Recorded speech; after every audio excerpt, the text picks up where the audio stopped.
To the cars yesterday evening. The marathon stage means that overnight between stage 7 and 8 there is no service crew to assist. All running repairs must be made by the drivers and co-drivers themselves at their unique bivouac, which is technically Parc Fermé, closed to mechanics. We have a little hydraulic radiator leak, but we're going to sort it out. We're going to find the solution. At worst, we can just block the leak and it'll work fine. Hopefully, everything will go okay.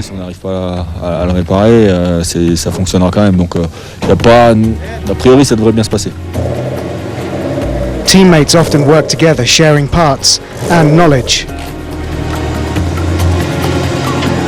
Okay. Change. The car cut out when we slowed down. We're going to work out what the problem is and sort it out.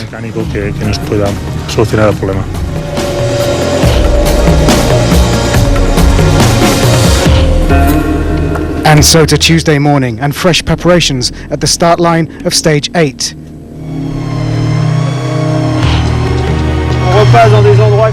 We're going to go through places that were already complicated 3 days ago. I don't know if it will be different going the opposite way. After a marathon stage, the cars have suffered, so there's stress. Off we go.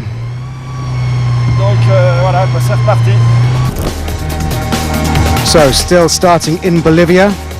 It's clear it's going to be muddy and tricky right from the get-go.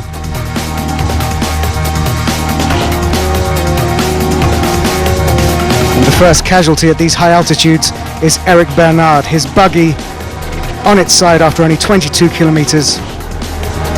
That is a disaster, and sheer human force is not going to turn that back onto its wheels, no matter how hard they pull on that tow rope. It was slippery because of the mud. We went sideways and we hit the pampas grass, and the first bump put me into another one. So here they are flagging down Romain Dumas. He clearly doesn't want to stop for very long, but he does get them back onto four wheels and carries on. So a dramatic start to the stage. This is Facundo Arduzo, one of Argentina's best known racing drivers, in a Renault Duster, currently 25th overall, 5th quickest rookie. Nicolas Fuchs from Peru, the 2013 Production World Rally Champion, making his Dakar debut. In his Ford, he's currently 4th best rookie. And this is Martin Prokop, co-driven by Ilka Minor. This is his second Dakar in his Ford F-150. He was the runner-up in the rookie class last year, currently P15 and leading in his class. So as we climb to higher altitudes, this is Yazid Al-Raji, who suffered altitude sickness as we hit higher Bolivia heights last week. Almost retired, but he'll be glad he's soldiered on. Argentine Dakar veteran hitting home soil and thriving in his factory Mini, Orly Terranova, is consistently in the top 10 this year. Another Mini, it's Finn Mikko Hirvonen, consistently the quickest non-Peugeot on this stage, 4th quickest, as we hit the sandbox of some proper dunes. Now the Toyota team came with reinforcements for 2017 on their mission to win the manufacturer's first Dakar. The leading Toyota is Nani Roma, but altitude has affected their power, only 7th quickest on the stage. Toyota teammate Giniel de Villiers is still clawing his way up the leaderboard, but despite a good stage here, no real gains made. They cannot reach the performance peaks of the French fleet. Now, it looked like Stefan Pethansel had everything under control, but Mr. Dakar stopped at around the 110 kilometre point and lost minutes, and the overall lead left scratching his head at just how quick his compatriot Loeb can go. Coming back after a difficult day yesterday, the Dakar bike legend Cyril Dupre is back on great form, managing to almost keep pace with his more experienced Peugeot teammates. Sebastian Loeb appears to be on maximum attack today and taking no prisoners en route, matching Petter Hansel's times until his problems and then bringing down the hammer. Loeb is absolutely flying, winning the stage by more than 5 minutes, his 3rd stage win of the year.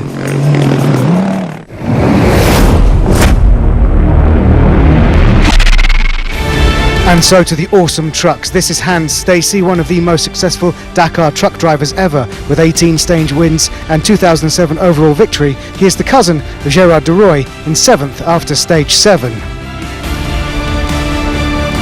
Teruhito Sugawara is leading in the under 10 litre category and 10th overall, having competed in the Dakar since '99 first as a co-driver for his father, now as a driver in the 500 Series Hino. This is Peter Versluis, the man driver, stage winner in each of the last 3 Dakars, currently 9th overall. But this guy, Sotnikov, can he jump up the leaderboard? And so to stage 8. It may have been shortened for trucks to only 174 kilometres because of the condition of the terrain, but it's still long enough to cause problems for leader De Roy. As he navigates over the dunes, he drops 7 minutes. Sotnikov capitalises on De Roy's problems, takes the overall lead with the 4th quickest time on this stage. Is this the chance to get a win for Kamaz? Only 42 seconds behind the stage-winning time, the 2013 winner, Eduard Nikolaev, is clearly working with teammate Sotnikov to get Kamaz back to the top. But the real story on this stage was the brilliant battle for the stage win. Argentine teammate to De Roy, travelling into home turf, Viagra cannot quite match the speed of the stage winner, but a brilliant fight right to the last kilometre of the stage. Viagra in second to Martin van den Brink. In his Renault, the Dutch driver wins by only 17 seconds, a sprint finish, his second stage win of Dakar 2017, but he remains a long way down after his fire in stage 3, and you can see how much it means to the 3-man crew.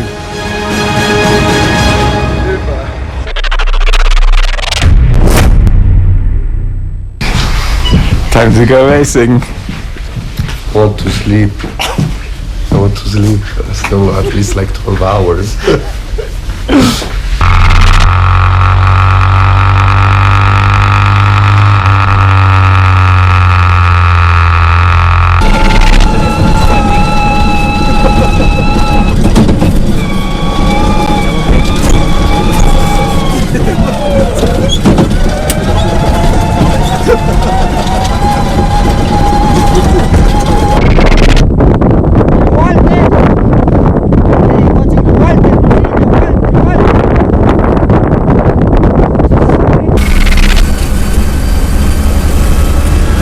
Girard is battling behind the wheel on a tricky, sinuous and sandy track. A lot of shaking in the car, as you can see, but so much pleasure.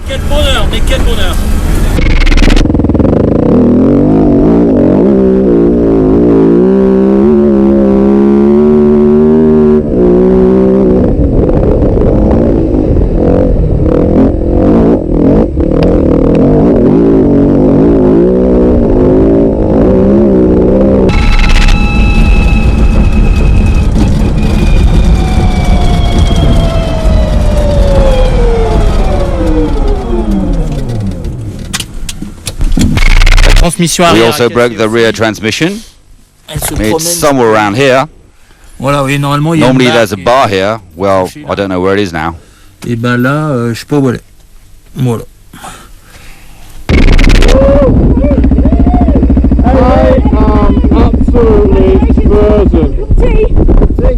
Is it Yorkshire tea? It's Yorkshire tea. Yeah! So neat. Really well done.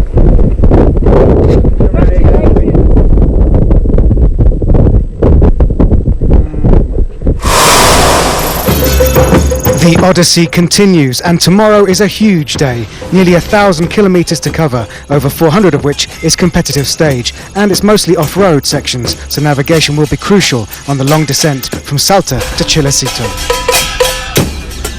Muy buenas noches, señoras y señoras, desde Salta Capital, para todos ustedes, Murriga rompiendo esquemas, Murriga tradicional, señores, y de esta manera empieza el baile. ¡Vamos arriba, che!